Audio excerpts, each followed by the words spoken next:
One টিভির সব রকম আপডেট জানতে সাবস্ক্রাইব করুন আমাদের চ্যানেল, সাথে বেল বাটন ক্লিক করতে ভুলবেন না।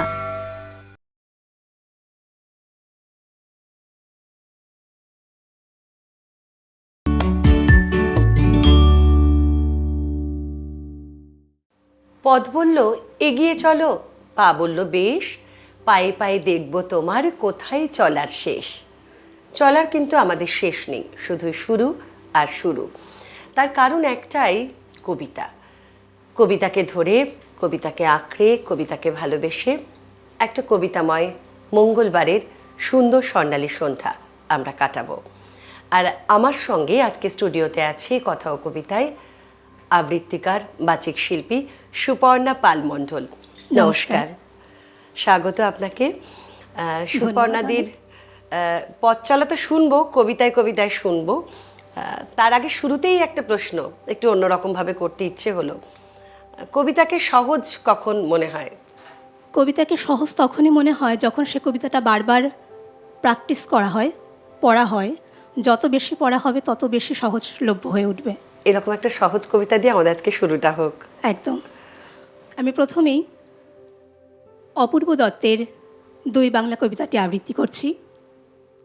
আমাদের ছিল ধুলো কাদা মাখা একখানা ছোট গ্রাম, আমাদের ছিল কাল বৈশাখী লিচু আর কালো জাম, আমাদের ছিল একখানা নদী তার পাশে স্কুল, বৈশাখে ছিল রবীন্দ্রনাথ, জ্যৈষ্ঠীতে নজরুল।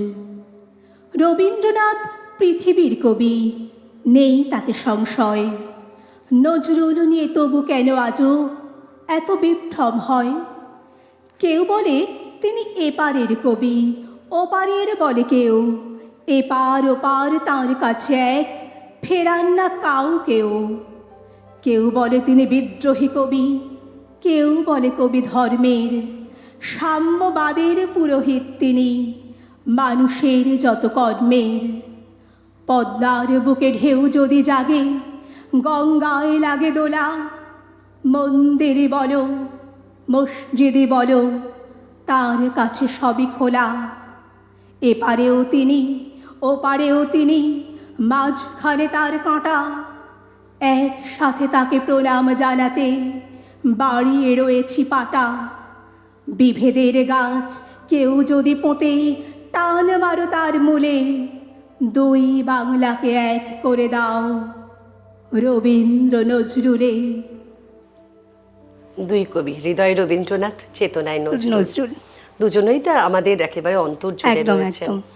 বিভেদের গাছ কেউ যদি পোতে, টান মারো তার মূলে, দুই বাংলাকে এক করে দাও রবীন্দ্র নজরুলে। কিছু কিছু কবিতার লাইন হয় না, যখন বন্ধুত্ব তৈরি হয় কবিতায় কবিতায়, আর সেটা যখন কথা ও কবিতার অনুষ্ঠানে হয় তখন কথা আপনা আপনি তৈরি হয়ে যায় কবিতা রিলেটেড, তাই না? মনে হয় যে এটা আমার জানা কবিতা, একটু আমিও বলি, একদম মানে কণ্ঠ মেলাই। তো সেজন্য ইচ্ছে হলো, সুপর্ণাদির পথ চলাটা শুরু হয়েছিল কবিতার কিভাবে? ছোটবেলা থেকে শুরু, মানে সব বাবা মাই তো চায় তার বাচ্চাকে একটু কিছু করা। একদম একদম। তো সেই ছোটবেলায় সে আতা গাছে তোতা পাখি দিয়েই শুরু। তো তারপরে আস্তে আস্তে স্কুলে অদ্ভুতভাবে বাংলা ক্লাসগুলো খুব টানতো। অন্যান্য একদম একদম, যেখানে গদ্য কবিতা দুটোই পাওয়া যেত, এবং কবিতার ক্লাসগুলো বেশি টানতো এই কারণেই, বান্ধবীরা স্যার যেই বলতো হ্যাঁ রে নতুন কবিতা শুরু হচ্ছে, কে পাঠ করবি, বান্ধবীরা ঠেলে আমাকে তুলে দিত। তো সেই থেকেই আস্তে আস্তে কবিতার প্রতি ভালোবাসা জন্মে গেছে, কিছুটা নিজস্বতাও ছিল। একদম একদম। আচ্ছা, আমরা একটা কবিতায় যাই। অবশ্যই। রবীন্দ্র নজরুলের বন্দনা দিয়ে শুরু করলাম। তো রবীন্দ্রনাথ ঠাকুরেরই জীবন দেবতা। ওহে অন্তরতম, মিটেছে কি তব সকলতি আশ, আসি অন্তরে মম। দুঃখ সুখের লক্ষ্য ধারায় পাত্র ভরিয়া দিয়েছি তোমায়, নিঠুর পীড়নে নিঙারি বক্ষ দলিত দ্রাক্ষা সম। কত যে বরণ, কত যে গন্ধ, কত যে রাগিনী, কত যে ছন্দ, গাঁথিয়া গাঁথিয়া করেছি বয়ন, বাসর শয়ন তব। গলায় গলায় বাসনার সোনা, প্রতিদিন আমি করেছি রচনা, তোমার ক্ষণিক খেলার লাগিয়া মূরতি নিত্য নব। আপনি বলিয়া লয়েছিলে মোরে, না জানি কিসের আসে, লেগেছে কি ভালো হে জীবননাথ। আমার রজনী, আমার প্রভাত, আমার নর্ম, আমার কর্ম তোমার বিজন বাসে। বরষা শরতে বসন্তে শীতে ধ্বনি আছে হিয়া যত সঙ্গীতে। শুনেছ কি তাহা একেলা বসিয়া আপন সিংহাসনে। মানুষ কুসুম তুলে অঞ্চলে গেঁথেছ কি মালা, পড়েছ কি গলে। আপনার মনে করেছ ভ্রমণ মম যৌবন বনে। কি দেখিছ বধূ মরম মাঝারে রাখিয়া নয়ন দুটি। করেছ কি ক্ষমা যতেক আমার স্খলন পতন ত্রুটি। পূজাহীন দিন সেবাহীন রাত কতবার বার ফিরে গেছে নাথ। অর্ঘ কুসুম ঝরে পড়ে গেছে বিজন বিপিনে ফুটি। যে সুরে বাঁধিলে বিনার তার নামিয়া নামিয়া গেছে বারবার। হে কবি, তোমার রচিত রাগিনী আমি কি গাহিতে পারি। তোমার কাননে এসেছি বাড়ি গিয়া, ঘুমায়ে পড়েছি ছায়ায় পড়িয়া। সন্ধ্যা বেলায় নয়ন ভরিয়া এনেছি অশ্রুবাড়ি। এখনো কি শেষ হয়েছে প্রাণীশ যা কিছু আছিল মোর। যত শোভা যত গান যত প্রাণ জাগরণ ঘুমঘোর। শিথিল হয়েছে বাহুবন্ধন মদিরাবিহীন মম চুম্বন। জীবন কুঞ্জে অভিসার নিশা আজি কি হয়েছে ভোর। ভেঙে দাও তবে আজিকার সভা, আনু নব রূপ আনু নব শোভা। নূতন করিয়া লহ আরবার চির পুরাতন মোরে। নূতন বিবাহে বাঁধিবে আমায় নবীন জীবন ডোরে। হে নূতন দেখা দিক কারবার। জন্মের প্রথম শুভক্ষণ কবিতাটা শুনতে শুনতে এটাই, এই গানের লাইনটা বারবার নাড়া দিচ্ছিল যে তুমি থামলেই আমি বলবো। একদম একটার সাথে একটা ভীষণভাবে রিলেটেড হয়ে যায়। যেখানে রবি ঠাকুরের কবিতা, সেখানে তো আমরা ওতপ্রোতভাবে কোথাও না কোথাও আমাদের জীবনের সাথে প্রত্যেকটা সময় আমাদের একেবারে ভীষণভাবে জড়িয়ে আছে এবং নাড়াও দেয় প্রত্যেকটা সময়। একদম। সুপর্ণার কোন ধরনের কবিতা বলতে ভালোবাসো? অবশ্যই প্রাসঙ্গিক সব ধরনের কবিতাই ভালো লাগে, কিন্তু স্থান অনুযায়ী নির্বাচনটা হ্যাঁ, এটা তো খুব গুরুত্বপূর্ণ। একদম। গদ্য পদ্যের মধ্যে কোনটাকে মানে এগিয়ে রাখে তোমাকে? গদ্য। গদ্য। নিজেকে নিজের চেনার জন্য কোন কবিতার মধ্য দিয়ে চিনতে পারো? হয় না কিছু প্রিয় কবিতা যে এই কবিতাই আমার কণ্ঠে ভালো যায়? বা রবীন্দ্রনাথ, মানে আমার মনে হয় রবীন্দ্রনাথ। এরকম আরো গল্প হবে তোমার সঙ্গে আজকে। ঠিক আছে, আমাদের সময় হয়েছে, নিয়ে নিচ্ছি একটা ব্রেক।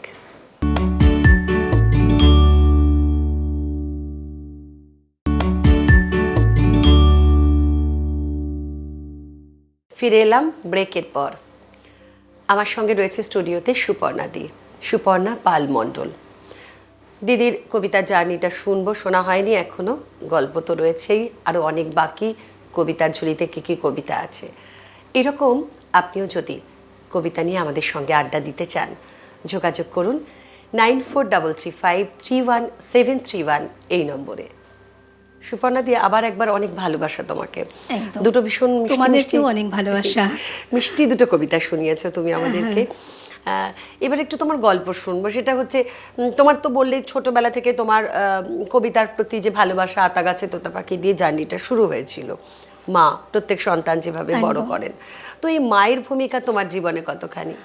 মায়ের ভূমিকা শুধু আমার তো নয়, প্রতিটা মানুষেরই মায়ের ভূমিকা, জীবনে মায়ের ভূমিকাটা অনেকটা জায়গা জুড়ে থাকে। আমারও তেমন, মানে অনেক কষ্ট করেছেন মা আমাদের বড় করার জন্য। আমরা 3 বোন।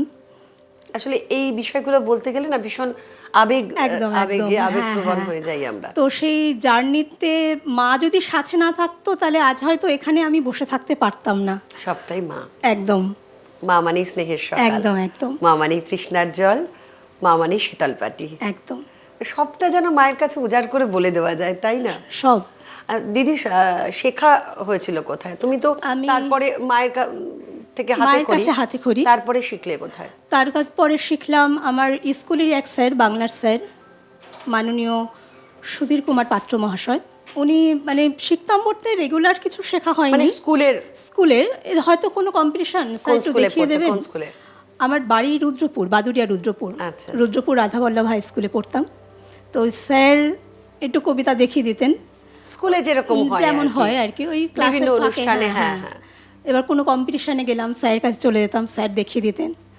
তো তারপর রোপণটা শুরু হলো। হ্যাঁ, তার আরেকটু ভিতটা শক্ত হলো, উৎসাহটা বাড়লো। একদম একদম। তারপর আমি বাসুদেব নন্দী মহাশয়, হাবড়ায় ওনার ক্লাস হতো ওনার বাড়িতেই, ওখানে যাওয়া শুরু করি। আমি তখন গ্র্যাজুয়েশন পড়ি।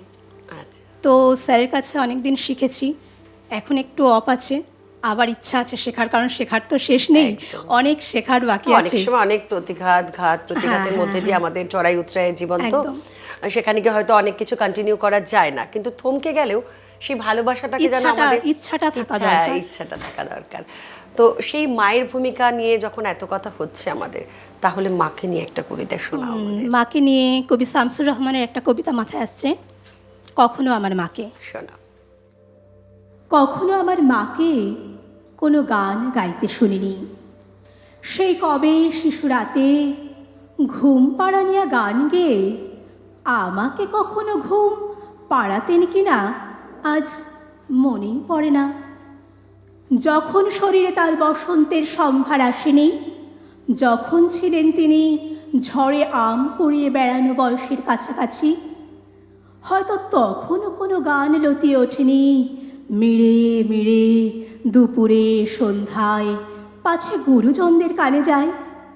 এবং স্বামীর সংসারে এসেও মা আমার সারাক্ষণ ছিলেন নিশ্চুপ, বড় বেশি নেপথ্যচারিণী। যতদূর জানা আছে, টপ্পা কি খেয়াল তাকে করেনি দখল কোনো দিন। মাছকোটা কিংবা হলুদ বাটার ফাঁকে, অথবা বিকেলবেলা নিকিয়ে উঠোন ধুয়ে মুছে বাসন কোসন, সেলাইয়ের কলে ঝুঁকে আলনায় ঝুলিয়ে কাপড়, ছেঁড়া শার্টে রিপু কর্মে মেতে আমাকে খেলার মাঠে পাঠিয়ে আদরে অবসরে চুল বাঁধবার ছলে কোনো গান গেয়েছেন কিনা। এতকাল কাছাকাছি আছি, তবু জানতে পারিনি যেন তিনি সব গান দুঃখ জাগানিয়া কোনো কাঠের সিন্ধুকে রেখেছেন বন্ধ করে আজীবন। এখন তাদের গ্রন্থিল শরীর থেকে কালে ভদ্রের সুর নয়, শুধু ন্যাপথলিনের তীব্র ঘ্রাণ ভেসে আসে। সবটা পেয়ে গেলাম, যা যা গল্পগুলো করলে আমাকে, আমাদের শোনালে, প্রতিটা মায়ের পুরো গল্পটা। হ্যাঁ, প্রতিটা মায়ের গল্প।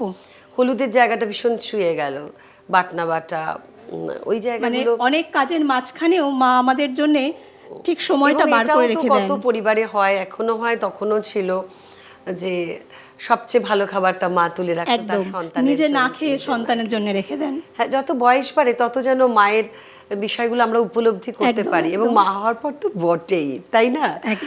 তো বাড়িতে কে কে আছে? বাড়িতে শাশুড়ি আছেন, আমার ভাসুর, দেওর, আমার হাজবেন্ড। বাহ।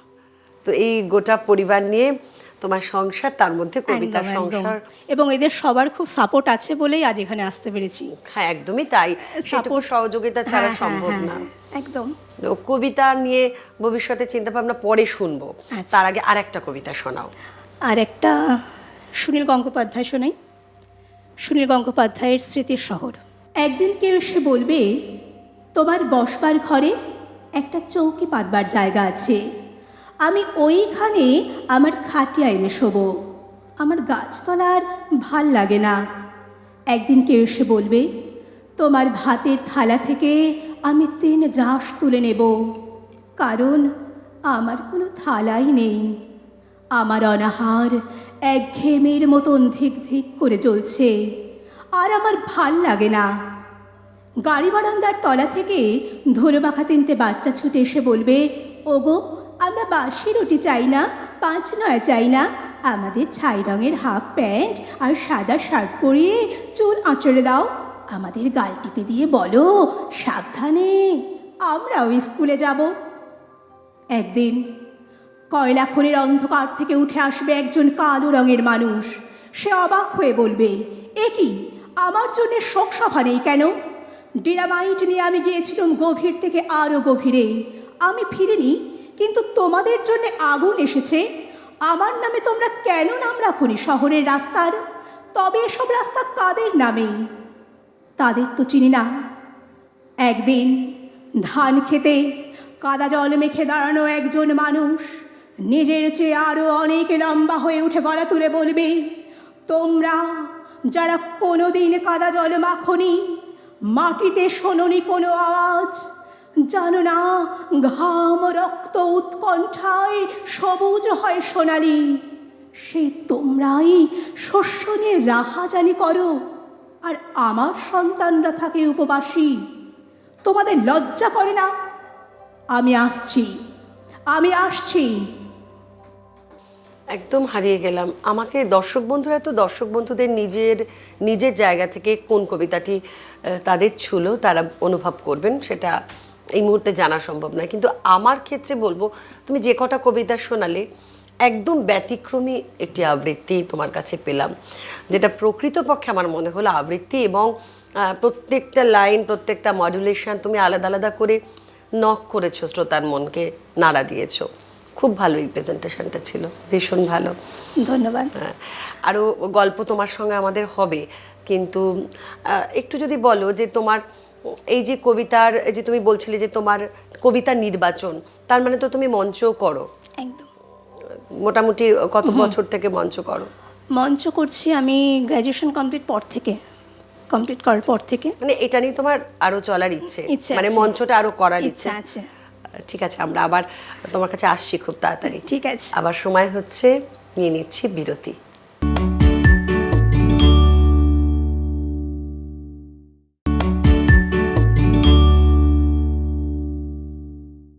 ফিরে এলাম বিরতির পর। আজকের কবিতাময় সন্ধ্যাটা ভীষণ ভালো কাটছে। অন্য স্বাদের কবিতা শুনছি, সেই সঙ্গে সঙ্গে কবিতার যে কবিতাময়ে যে বিভিন্ন খুঁটিনাটি বিষয়, সেগুলো একটু একটু টুকরো টুকরো করে আপনাদের কাছে পৌঁছে দেওয়ার চেষ্টা করছি। আবারও সেই কবিগুরুর কথায় বলতে হয়, মনেরে আজ কহ যে ভালো মন্দ যাহাই আসুক সত্যেরে লও সহজে।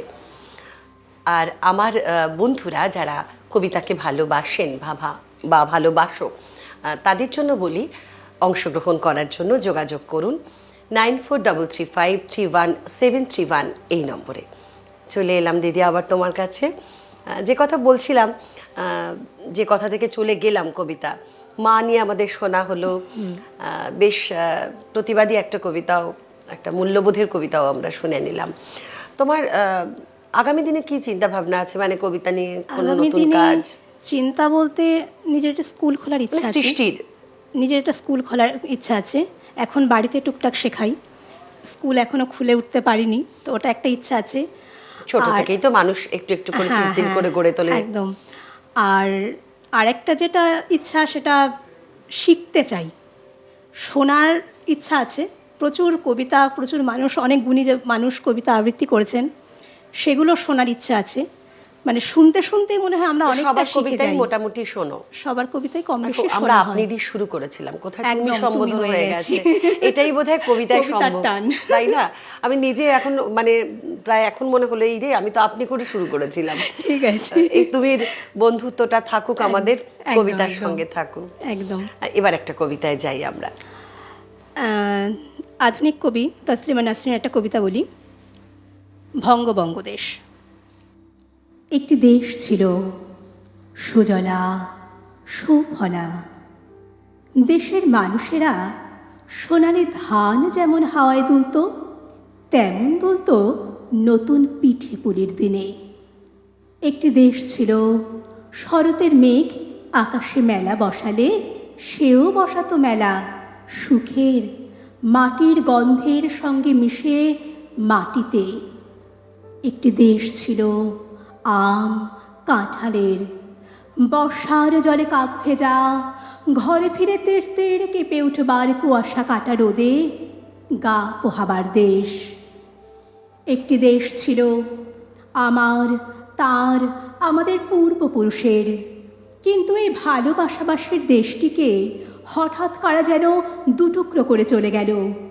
যারা দুটুকরো করলো তারা দেশের মানুষের লাউয়ের ডগার মতো লকলকে স্বপ্নের গোড়া ধরে টান দিল, ঝাঁকুনি দিল দেশটির শেকড় ধরে। কে যে কোথায় ছিটকে পড়ল, কে যে মরল, কে যে বাঁচল, তার হিসেব মিলল না। দেখা গেল বিক্রমপুর থেকে গিয়ে পড়ল গড়িয়াহাটার মোড়ে, বর্ধমান থেকে কেউ ফুলতলি গ্রামে, যশোর থেকে কেউ গেল হাওড়ায়, নেত্রকোনা থেকে রানাঘাটে, মুর্শিদাবাদ থেকে ময়মনসিংহে। ভরা ফুলের বাগানে বুনো ষাঁড় ছেড়ে দিলে যা হয় হলো। দুটুকরো দেশ বাড়ি আছে পরস্পরের দিকে, তাদের তৃষ্ণার্ত হাত, আর এই হাতের মাঝখানে দাঁড়িয়ে আছে মানুষেরই বানানো ধর্মের ক্লেদ, কাঁটা তার। কি অপূর্ব না তোমার মধ্যে না যে কবিতার প্রতি ভালোবাসা আছে। তুমি বলছিলে যে কিছুদিন তুমি অনেকটা দিন তোমার ব্যবধান তৈরি হয়েছে, মানে একদম। সেই চর্চাটা করতে পারোনি বা শেখার থেকে তুমি বিরতি নিয়েছো, কিন্তু নিজে তুমি নিশ্চয়ই প্র্যাকটিস করো বাড়িতে, তাই না? একটু করতেই হয়। হ্যাঁ, কারণ সেটা করতে হয়, মানে ইচ্ছা করে না, মানে ভালোবাসা থেকে সেটা অনুভব মানে করলাম। এমনও হয় হয়তো রান্নাঘরে কিছু কাজ করছি, রান্না করছি, তখন মনে হয় মানে কবিতা পেয়ে বসে না, অনেকের খিদে পায়, গান পায়, ওরকম কবিতাও পেয়ে বসে। এটা আমারও হয়, আমার ক্ষেত্রেও হয়। এই কবিতা পেয়ে বসা, ধরে রাখা, এগুলো আমাদেরকে নতুন নতুন কবিতাগুলোকে তৈরি করতে সাহায্য করে। তোমার কি মনে হয় এখন অনেকে কি আমার ক্ষেত্রেও হয়েছে যে হয়তো আজকে যেমন তুমি প্রত্যেকটাই মোটামুটি মুখস্থ, স্মৃতিটা কতটা গুরুত্বপূর্ণ তোমার মনে হয় কবিতার ক্ষেত্রে? কবিতার ক্ষেত্রে স্মৃতিটা গুরুত্বপূর্ণ, কিন্তু পাঠ করাই যেতে পারে, কিন্তু মনে রেখে আবৃত্তি করাটা ওটাই বেশি মানে ভালো লাগে যেন। কারণ আমার মনে হয় যে মুখস্থ স্মৃতি যদি আমাদের থাকে তাহলে যে প্রেজেন্টেশনটা আমরা দিতে পারবো, সেটা মঞ্চ হোক, সেটা কোনো টেলিভিশন বা টিভির পর্দায় হোক, সব ক্ষেত্রেই কিন্তু মুখস্থ থাকলে সুবিধা হয় এবং তুমি সেই যে বলতে পারাটা, যে নিজের মধ্যে থেকে বেরিয়ে আসা, সেটা অনেক বেশি সতেজ হয়, প্রাণবন্ত হয়। তো সেই প্রাণবন্ত নিয়ে তো আমরা তোমার কাছ থেকে সুপর্ণা দিয়ে অনেকগুলো কবিতাই শুনে নিলাম। আমরা একেবারে না প্রায় শেষের দিকে হাঁটছি, বুঝেছো? খুব ভালো লাগতো যদি আরো কিছু কবিতা তোমাকে রেখে। আমারও ভালো লাগতো আমি যদি শোনাতে পারতাম। তো এবার শেষের দিকে এসেছি, কি কবিতা দিয়ে শেষ করবে বলো? রবীন্দ্রনাথ দিয়ে শুরু করলাম। রবীন্দ্রনাথ ঠাকুর তো আমাদের প্রাণের কবি, যদিও ওখানে আমরা একটু নজরুলকেও ছুঁয়ে গেছি, তবু আবার সেই কাঁটাতারে এসে তুমি থামলে। হ্যাঁ, আবার একটু নজরুল, একদম পুরোপুরি নজরুলের। আচ্ছা। পথের দিশা। চারিদিকে এই গুন্ডা এবং বদমাইশির আখড়া দিয়ে, রে অগ্রদূত চলতে কি তুই পারবি আপন প্রাণ বাঁচিয়ে? পারবি যেতে ভেদ করে এই চক্রপথের চক্রবুহ? উঠবি কি তুই পাষাণ ফোঁড়ে বনস্পতি মহিরুহ? আজকে প্রাণের গো ভাগাড়ে উড়ছে শুধু চিল শকুনি, এর মাঝে তুই আলোক শিশু, কোন অভিযান করবি শুনি? ছুঁড়ছে পাথর ছিটায় কাদা, কদর জেরেই হরি খেলায়, শুভ্র মুখে মাখিয়ে কালি ভোজপুরীদের হট্ট মেলায়। বাংলাদেশও মাতল কিরে, তপস্যা তার ভুলল অরুণ, তারিখানার চিৎকারে কি নামল ধুলায় ইন্দ্রবরুণ। ব্যগ্রপরাণ অগ্রপথিক, কোন বাণী তোর শোনাতে সাধ? মন্ত্র কি তোর শুনতে দেবে নিন্দাবাদের ঢক্কানি না? নরনারী আজ কণ্ঠ ফেরে কুৎসা গানের কোরাস ধরে, ভাবছে তারা সুন্দরের জয়ধ্বনি করছে জোরে। এর মাঝে কি খবর পেলি নববিপ্লব ঘোর সওয়ারি? আসছে কেহ টুটল তিমির, খুলল দুয়ার পূব দুয়ারি। ভগবান আজ ভূত হল যে পড়ে দশ চক্র ফেরে, জবন এবং কাফের মিলে হায় বেচারায় ফিরছে তেরে। বাঁচাতে তাই আসছে কিরে নতুন যুগের মানুষ কেহ? ধুলায় মরে রিক্তা ভরণ, সিক্ত আঁখি, রক্ত দেহ, মসজিদ আর মন্দির ওই শয়তানদের মন্ত্রণাগার। রে অগ্রদূত ভাঙতে এবার আসছে কি জাটকালা পাহাড়। জানিস যদি খবর শোনা, বদ্ধ খাঁচার ঘেরা টোপে উড়ছে আজও ধর্ম ধ্বজা, টিকির গিঠে দাড়ির ঝোপে। নিন্দাবাদের বৃন্দাবনে ভেবেছিলেন গাইব না গান, থাকতে নারী দেখে শুনে সুন্দরের এই হীন অপমান। ক্রুদ্ধ রোষের ঊর্ধ্ব ব্যথায় ফোপায় প্রাণে ক্ষুব্ধ বাড়ি, মাতালদের ওই ভাটিশালায় নটিনে আজ বিনা পানি। জাতির পরাণ সিন্ধুমথি স্বার্থলোভী পিশাচ যারা, সুধার পাত্র লক্ষ্মী লাভের করতেছে ভাগ বাটোয়ারা। বিষ যখন আজ উঠল শেষে, তখন কারুর পাইনে দিশা, বিষের জ্বালায় বিশ্বপুরে স্বর্গে তারা মেটার তৃষা। শ্মশান সবের ছায়ের গাদায় আজকের তাই বেড়াই খুঁজে, ভাঙ দেব আজ ভাঙের নেশায়, কোথায় আছে চক্ষু বুঝে। রে অগ্রদূত তরুণ মনের গহন বনের রে সন্ধানী, জানিস খবর কোথায় আবার যুগান্তরের খড়গ পানি। নমস্কার। ভীষণ ভালো। সেই আবার বলতে হয় গাহি সাম্যের গান, যেখানে আসিয়া এক হয়ে গেছে সব বাধা ব্যবধান। কিন্তু আমাদের ব্যবধান কিন্তু আর নেই, একদম নেই। আমাদের এই কথা কবিতা আবার কখনো হয়তো অন্য কোনো সময় দেখা হয়ে যাবে, ঠিক একদম। এইভাবে আশা রাখি। সুপর্ণাদি, তোমার আগামী দিনের পথ চলা আরো মসৃণ হোক, আরো সুন্দর হোক, কবিতাময় হোক। তোমার জন্য কথা ও কবিতা স্টুডিও থেকে অনেক অনেক ভালোবাসা। তোমাদেরকেও অনেক ভালোবাসা। আজকের মতো এই পর্যন্তই কথা ও কবিতা। সকলেই কবিতায় থাকুন। নমস্কার। নমস্কার।